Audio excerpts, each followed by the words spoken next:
Hello mayam, ngasidi aigi style da sari full set padu agi tutorial amata hapkatsage mayam meeting taminasi.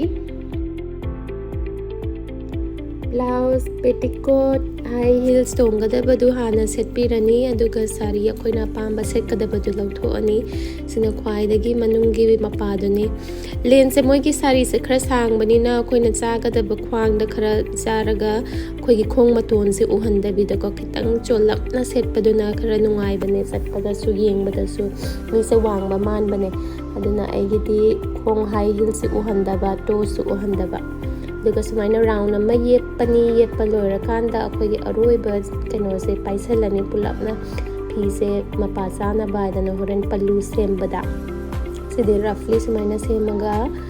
somda pura aga thangiba kalak mapa sida aduna se hephet keno da lem ta chamana na baina dagi somda chena phi se pubirani khwang da horen yepna ba aduga si mayam sina lem hore pleat semna bani ko si mayam se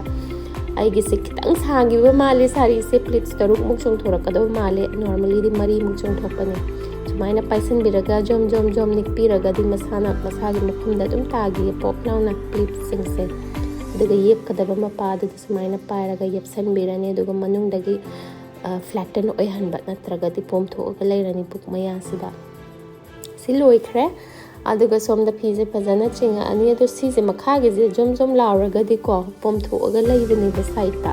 ada pom tho ise mayam ama aduna shape se pida ba aduna makhage je kitang jet na singsan birak pa adurga di somda fish cut ki type that ko khong se tight oi gi bane ba aduna shape su pi ba kitang yang kang ba suman kada ba aduna siloire aigi normally sumaina minute ani da sumaina set laga dum office ka ba yare handbag blazer accessorize tawning ba taw ba yare then you can just slay in the sarees sumaina ko aduna that is my simple way of wearing the saree atoppa makhal kayagi style draping su hapkat sarake tapna ado mayamna video se bu like tawbiragadi share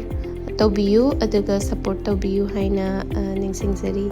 Thank you mayam, have a great day.